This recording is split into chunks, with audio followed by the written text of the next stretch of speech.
I'm Martin Thomas, and it's Wednesday, the 19th of June, 2024.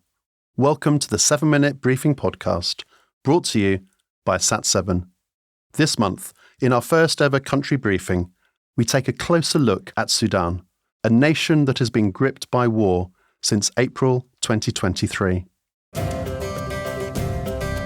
Nicknamed the Forgotten War, the conflict that erupted in Sudan last April has taken a devastating toll on its people. The fighting has displaced over 8 million people and left around 25 million in need of humanitarian aid. Almost 15,000 deaths have been reported, but the true figure is likely to be higher.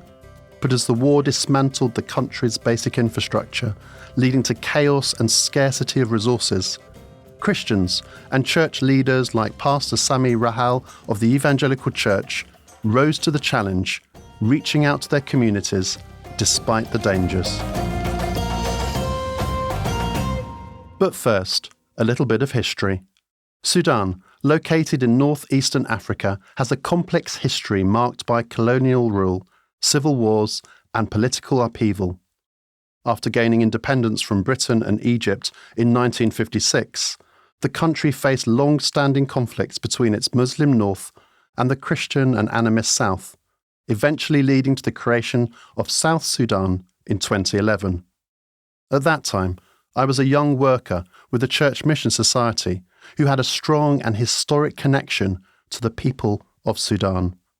I remember editing a new Sudan Update newsletter, mobilising both prayer and engagement with the UK Church and Sudanese diaspora, the celebrations that followed the creation of South Sudan and the hope for a lasting peace.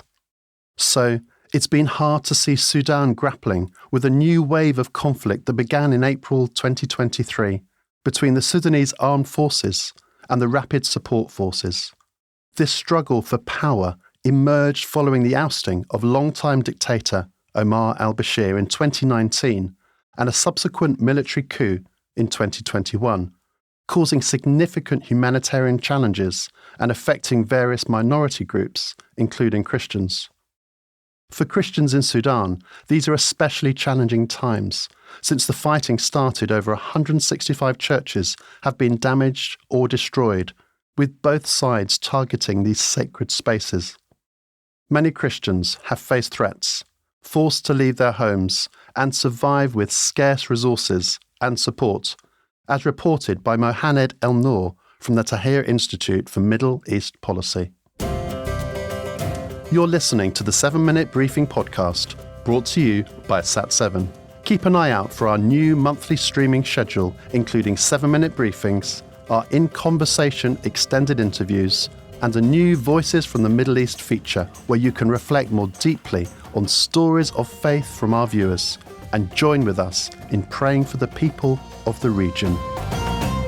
Back to Sudan now, where despite these hardships, the Christian community remains resilient, continue to support one another, and share their faith during these difficult times.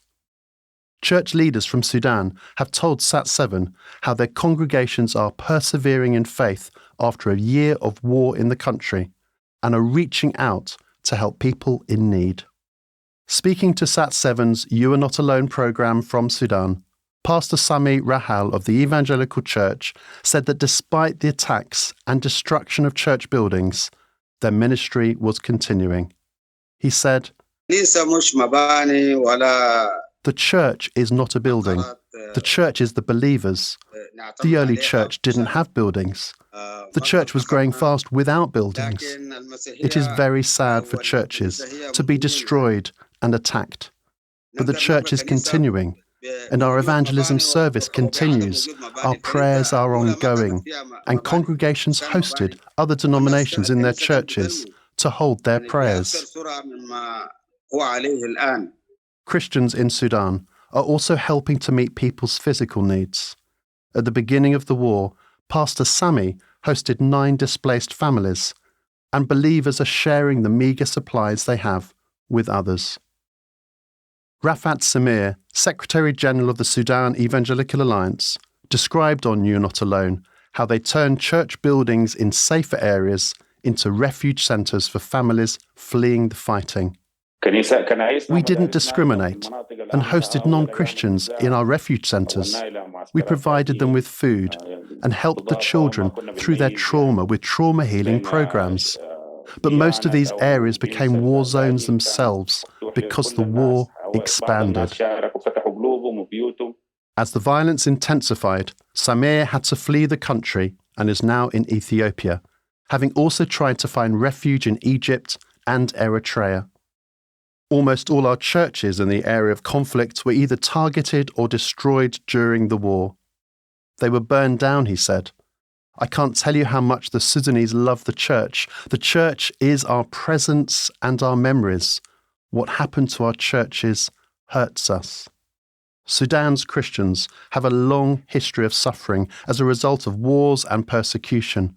Samir said the international community has been silent about the current conflict and that there was not enough help for those affected by it. The church, though, is continuing to look to the Lord for help, and its leaders are providing teaching and encouragement to believers to help them persevere in their faith. My message is to trust in the Lord, said Pastor Sami. Trust in him and he will protect you. I pray for everyone who is fearing diseases, dangers and wars. I pray that God would take away their fear. We trust in God's promises in the Holy Bible. Thank you for listening to the 7-Minute Briefing from Sat7. Take a look at today's show notes, where you'll find links to today's briefing article, plus some prayers written for you, your church and small group to pray for Sudan.